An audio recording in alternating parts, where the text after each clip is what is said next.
In this episode, we're going to be diving into the associate doctor and actually understand there are different types of associate doctors.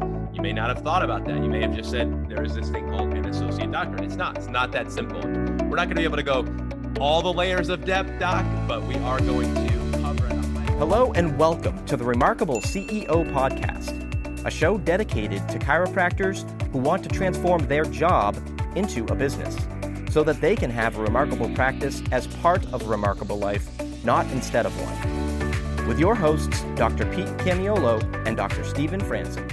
Welcome back to another episode of the Remarkable CEO Podcast. I'm Dr. Pete Camiolo. And I'm Dr. Stephen Franson. And remember, Doc, you don't have to be awesome at everything. You just have to build a team that's awesome at everything. Hey, welcome back to this series that we've been doing on the trifecta. And we're digging into the three roles: the CEO role, the COO role, and now the associate doctor role.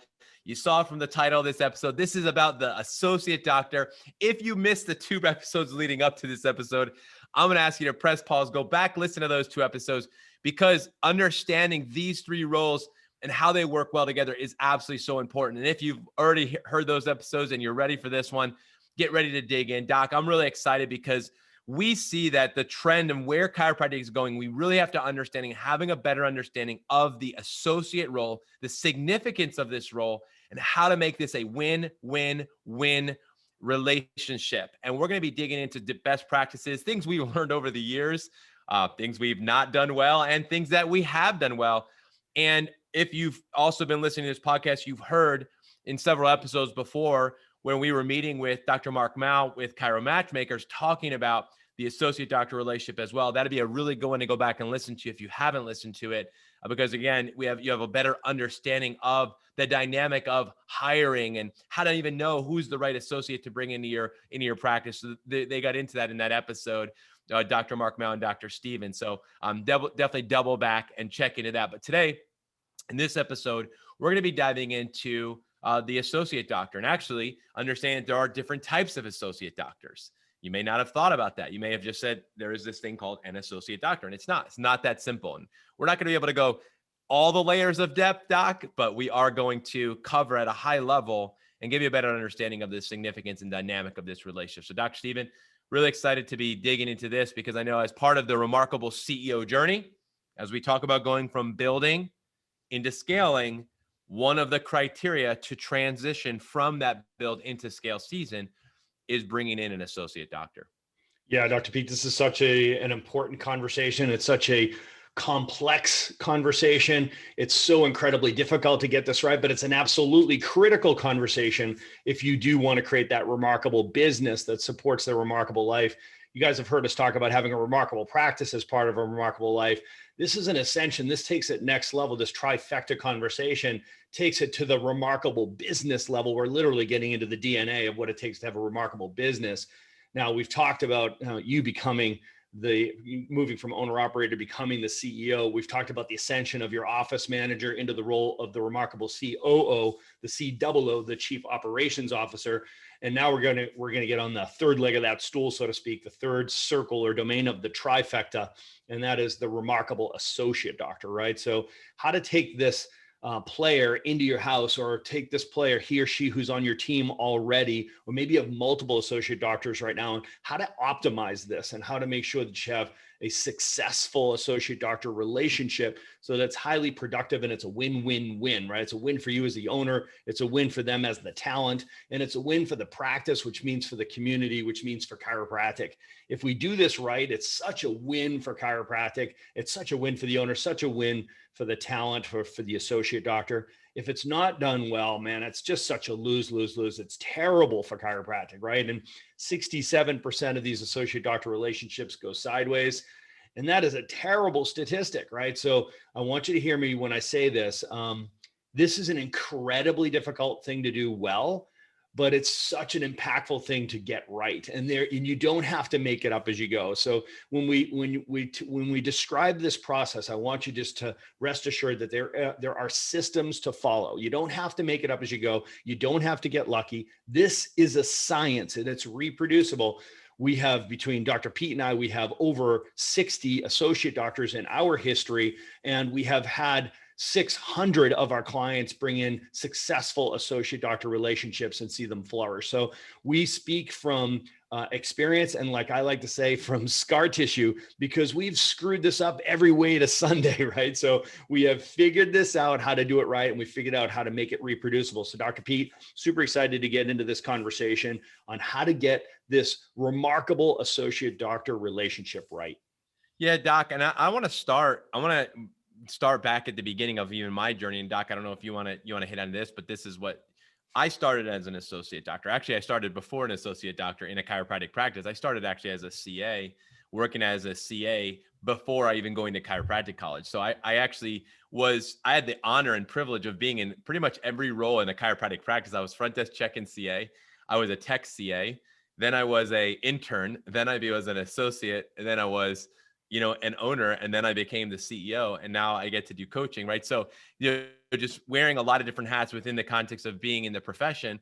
But in my associate role, in being an associate, what I recognized was in the practice that I was at, had a great experience. I had 1 year as being an associate, but there was no associate that ever had been there before. And so it was very clear that there was no plan. There was no structure. There was no real strategy. It was just, come on in and let's see what happens kind of thing.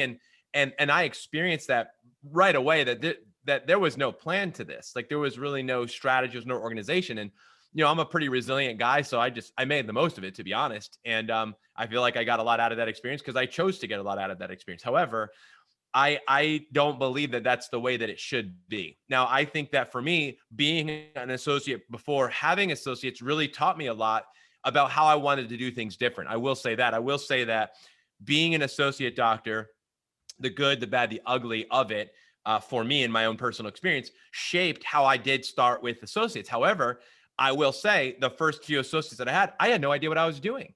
Honestly, I didn't have a framework. I didn't have a methodology. I didn't have a structure. I had a growing practice and I needed help. That's what I had. And I had an ability to bring in an associate, but I didn't know what I was doing. So, you say you don't know what you don't know. And sometimes what you don't know will hurt you and other people. And that's what we want to save. We want to save you and our profession. Unfortunately, the reality is this: there are a lot of chiropractors out of work right now. There's a lot of chiropractors that could be functioning as chiropractic doctors, and many of them would be a great associate doctors in a great practice. However, two things. Number one, the doctors who are owners who could bring in associates aren't prepared to effectively do that and do that well. Number two, the associate doctors don't know that this role, the significance of that role, and understand that they belong in a profession working in this environment. And so there's a disconnection right now that I hope that we solve in this next 5 to 10 years. I really believe that. And so this is significant. You've heard from Dr. Mark Mao and the Chiro Matchmakers team, what they're setting us up to do, which is succeed in this process, CEO. As you're hearing me, or I'm talking to you as a CEO, they're here to help you succeed in this. You're not alone. That's number one. Do not try to do this on your own and alone. We've all done it that way. And like you said, you might get lucky, but that's not a system. That's not a process. That's not remarkable. Okay. And so number one is you're not alone. So groups like Chiro Matchmakers are here for you. Number two, that's the beginning. You've got to look at this as a long-term thing, a long game relationship. And that's why we're here to help you as well, as a remarkable practice, as a remarkable CEO. We're here to help you with this. So you're not alone. So if you've been feeling that and you're feeling like, man, I failed at the associate thing, I'm just done with that, I want to speak to you. I think we've talked to you before. Don't give up. Your town needs you to continue to grow. Our profession needs you to continue to grow. The doctors that are looking for a great opportunity to work need you to step up as the CEO of your business and do this right. So Dr. Stephen, I know that this is, you've been always called the systems guy for a reason, which it's one of your many geniuses, but it's a genius that you have. And so I love how you've really identified, really there is a spectrum of associates. And I don't know if we're going to get into that today. I think we are. But I like to talk about this because I think it's important for doctors. I think it really opens up our minds to be able to see, oh, okay, cool. So there's an actual spectrum of associates.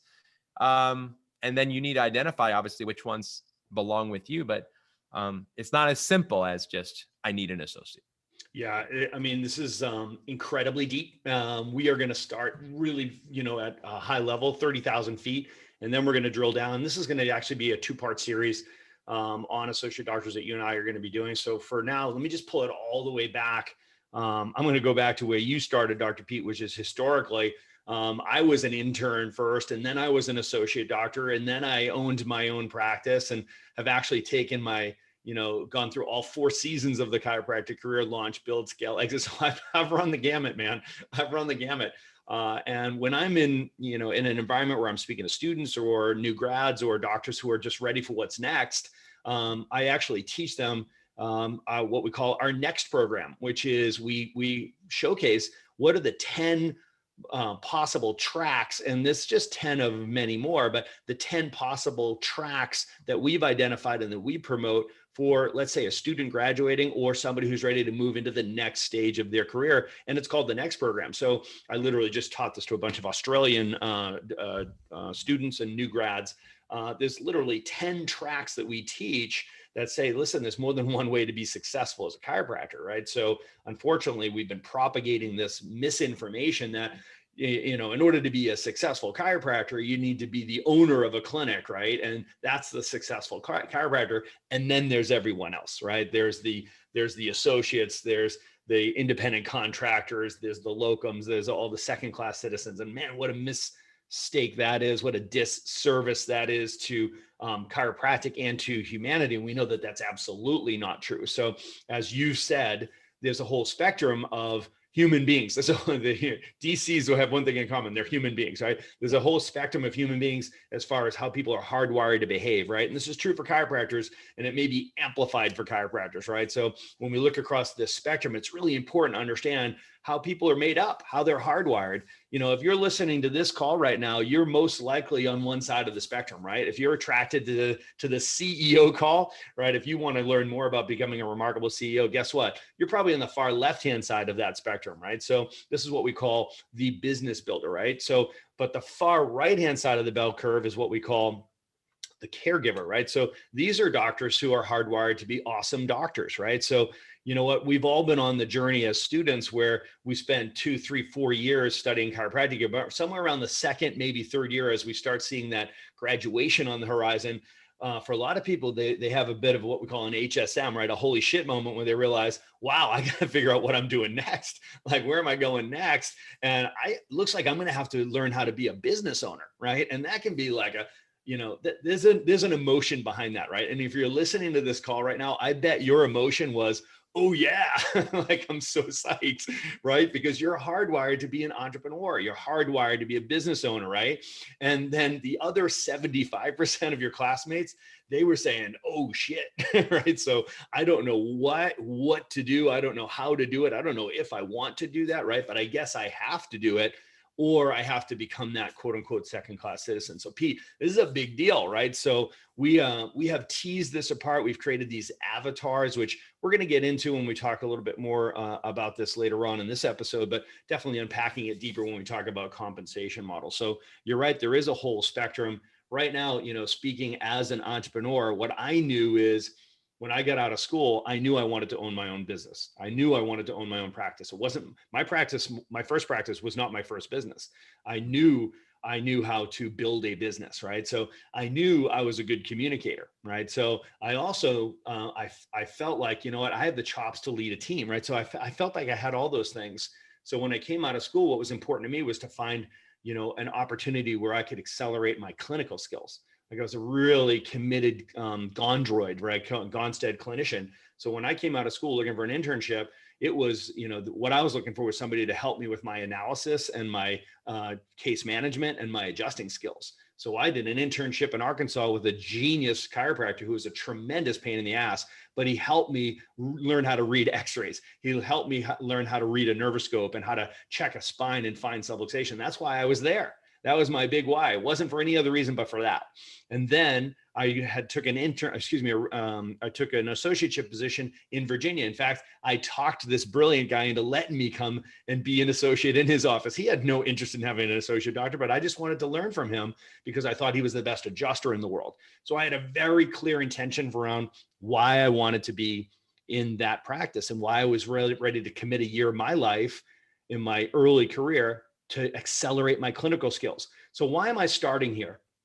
I'm starting here because I want you guys to recognize that the why is so important for both the owner and the talent. The why do you want to bring on an associate doctor if you're an owner? If you own a clinic and you're thinking about bringing in an associate doctor, the first place we have to start with is why. And if you're listening to this and you're thinking, you know what, I want to become an associate doctor when I graduate or in my next role, the question is why? Why do you want to be an associate doctor? And what's important to you? What are you trying to accomplish, right? So let's get back to the owner conversation and say, why do you want to bring on an associate doctor? That's just critical. You have to understand exactly what does success look like to you.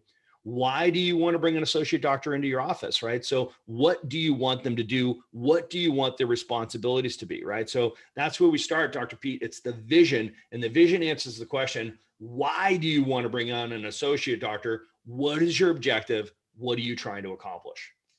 Yeah, it's a wonderful place to start. It is the place to start. And, we talk about, and we've covered this in previous episodes, the 4 things you have to get right, with every player on your team. You've got to get the right person in the right role, doing the right work the right way.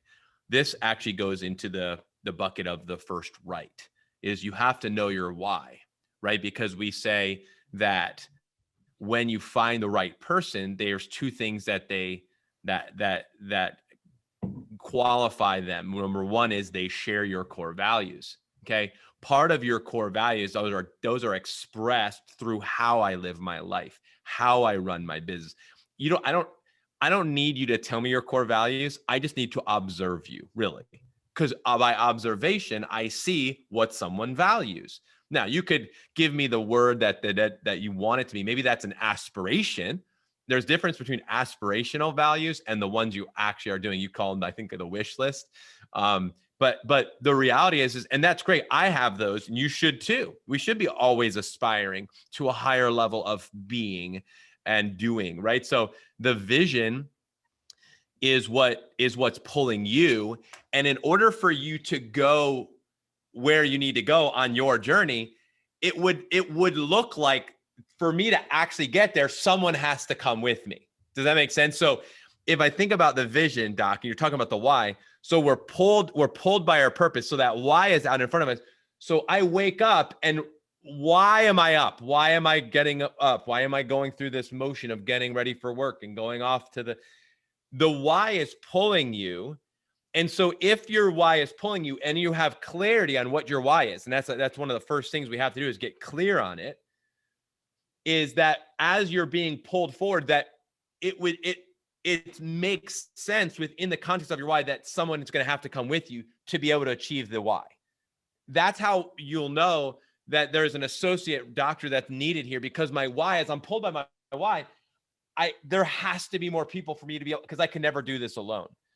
So in other words, they talk about if your why is not big enough, then there's no need for anybody to come with you. So you have to have a bigger why. Bigger than what? Bigger than what you could ever accomplish on your own.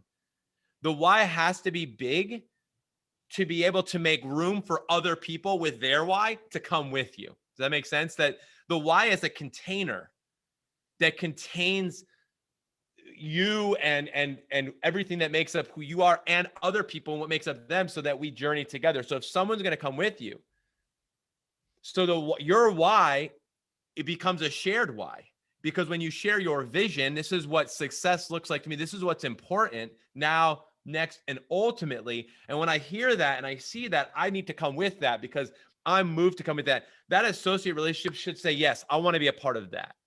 Because when I think about in my why, your why, my why, there's an alignment there, right?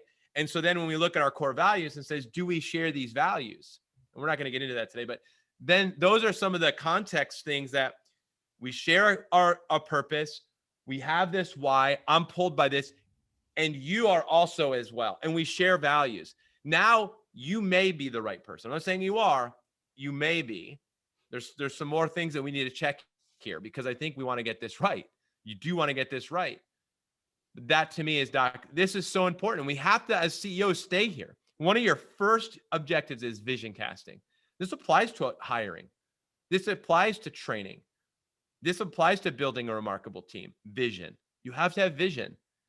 And vision means there's clarity and there's conviction, right? And a lot of times there's uncertainty going into hiring. There is. So we want to help bring some of that to you. But you got to have some clarity and you got to have a level of conviction moving forward.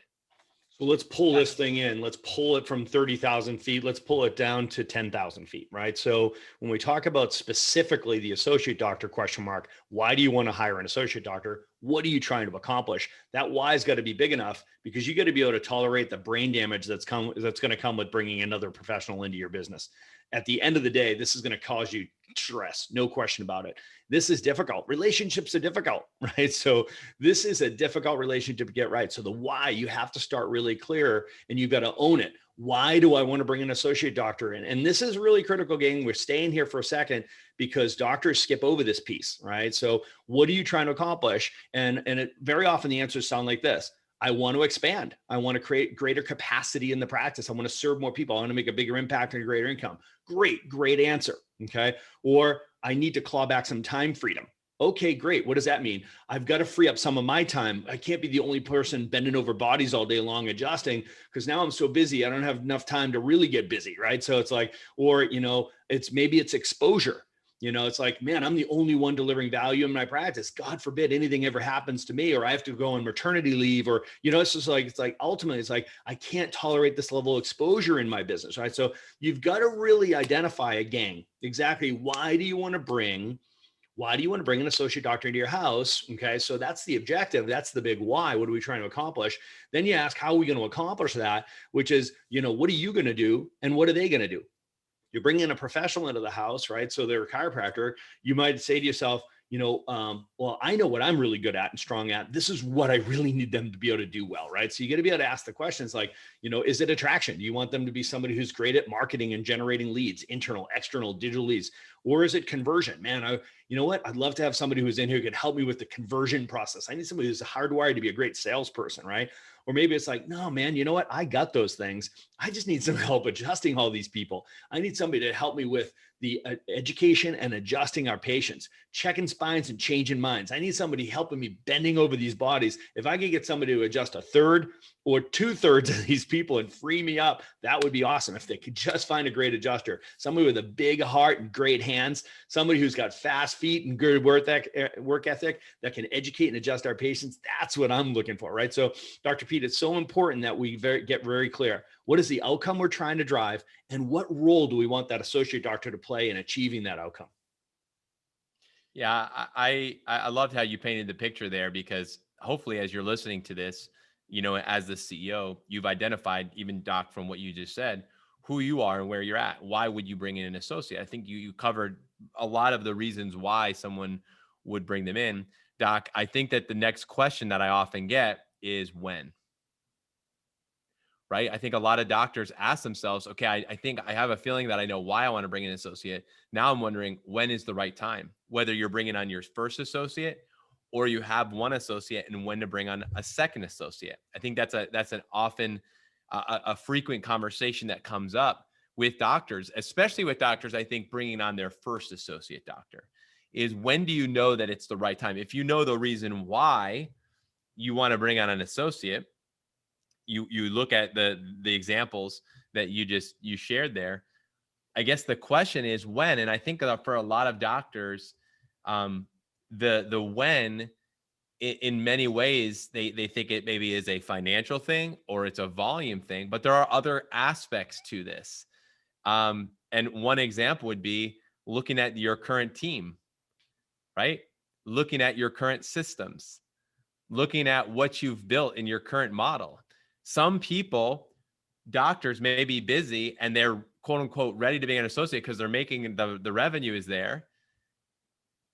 But if you were to bring in a doctor into that situation, let's just call it a situation, where the things are not in order, you are not prepared to bring on a doctor, a professional, who you don't have a system in place for training and onboarding and developing and retaining and equipping, and there's no accountability, there's no systems, there's not a strong model there to support another professional and in a really healthy and professional way.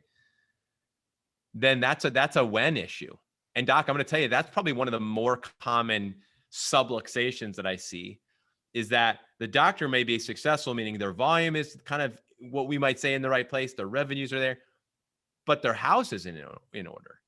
And that I do not support bringing in associates to a disorderly, unstructured, unsystematized home. I don't, because what I feel like is it's a disservice to them, to a associate doctor. And that to me it still is a big issue, I think, in our profession right now. Oh, absolutely, Dr. Pete. What you're describing there is the classic couple that's struggling with their marriage. So they say, hey, you know what? Let's have a child. That'll fix everything, right? So it's like the last thing you want to do if your house is in disarray at your practice is to say, let me bring in an associate doctor because, you know, we're struggling, we're languishing, we're not going, we're not growing. Maybe I'll throw an associate doctor into the mix and that'll fix everything. Anybody ever do that before? Or man, our practice has been on the downturn, right? We've been losing oxygen, but the balloon is going down, right? So let me bring in an associate doctor, right? So we get this question all the time, you know, when am I ready to bring on an associate doctor, my first associate doctor? And I say that there's really 6 criteria that you've got to meet. So the first one, Dr. Pete, you already touched on it, which is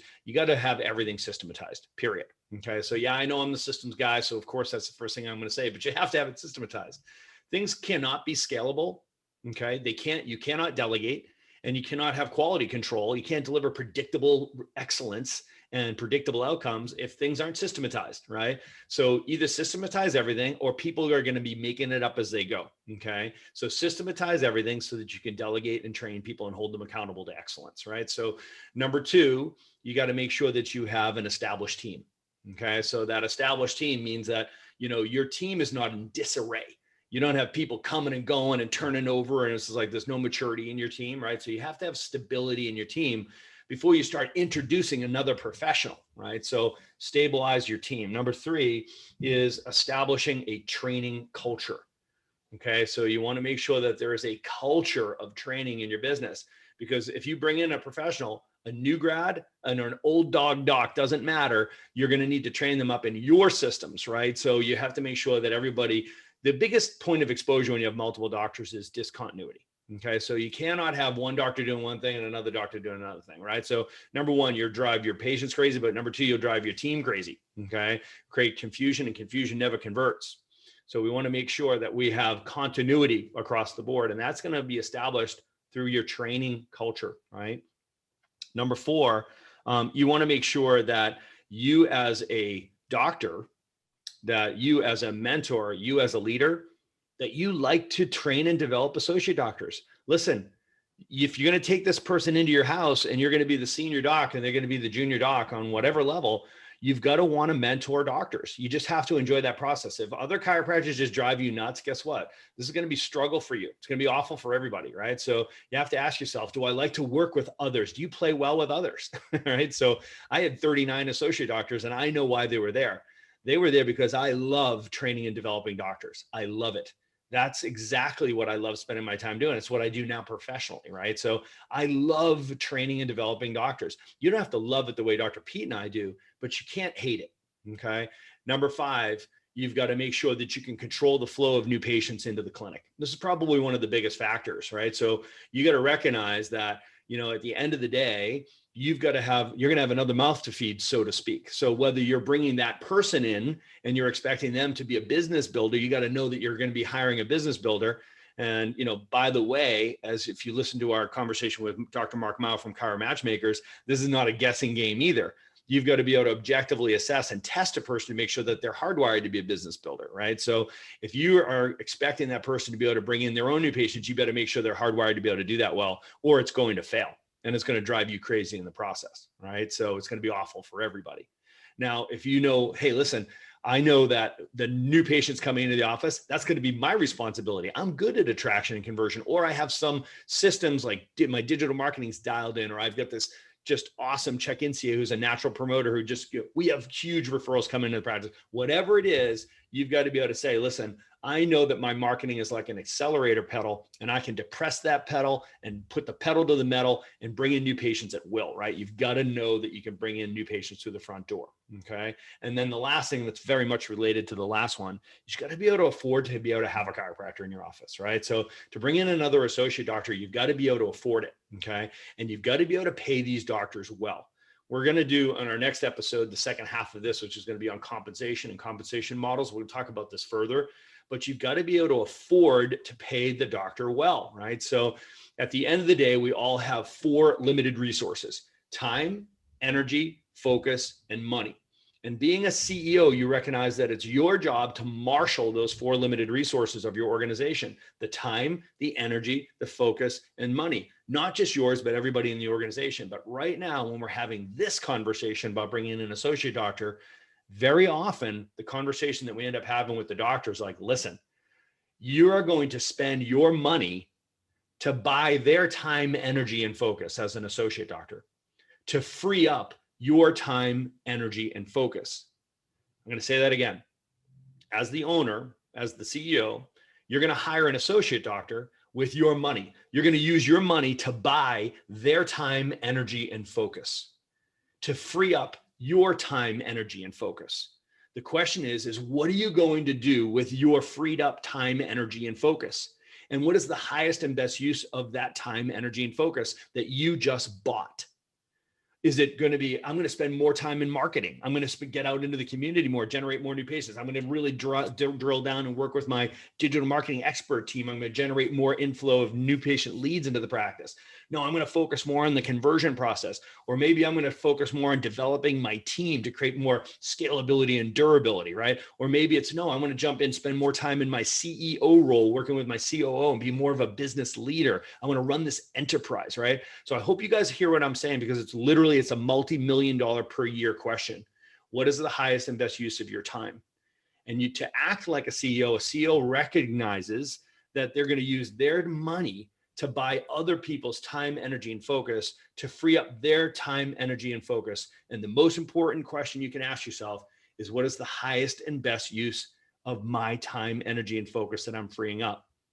Some of you might be saying to yourself, you know what? I just want to be able to spend more time with my family. Awesome.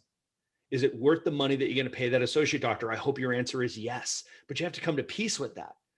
Is it going to be, I want to be able to go on vacations more? Is it going to be, well, what I'm doing is I'm trying to free myself up so I can start another business or an additional business. So I've got something else that I'm doing, hopefully inside of chiropractic, right? Because that's what I did personally.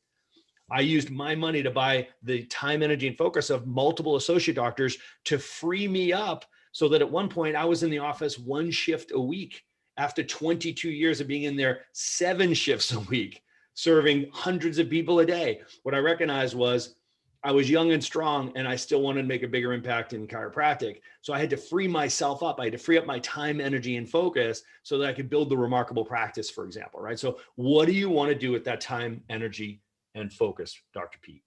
Yeah, I think this is a really important place for us to pause, and we're going to pick it up on our next episode, because what I want you to do as I'm listening, Dr. Stephen, to you is for you to think about those 6 things that Dr. Stephen, you just went through, to think about those things and where are you at when it comes to those 6 things? Because maybe you're listening to this episode and you're thinking, when do I need to bring in an associate? Because I know some of you who are listening to this episode, I know some of you, and I know some of you are in the journey of getting ready to bring on associates because we've had conversations. And some of you are clients and you love listening to this podcast. So there was just a really good, exercise to think through and process each one of those six things and take inventory on where are you at. Just even starting with number 1, systematizing everything. I think that's one of the areas that, many of us there's an exposure there. So we need to get that. We need to get our house in order. And so one of the takeaways is, think through those 6 things and process as a CEO and consider, are you prepared? Are you ready to bring on an associate?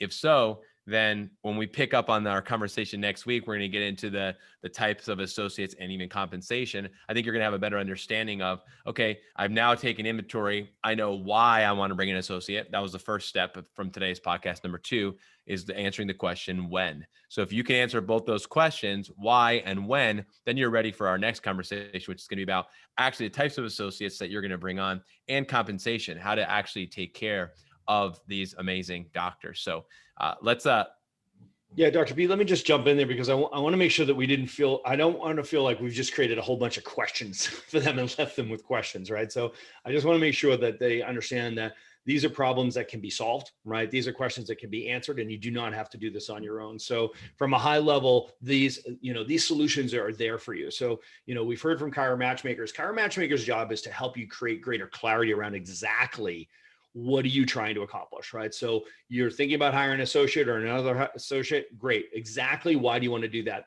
That's part of the service of Chiro Matchmakers.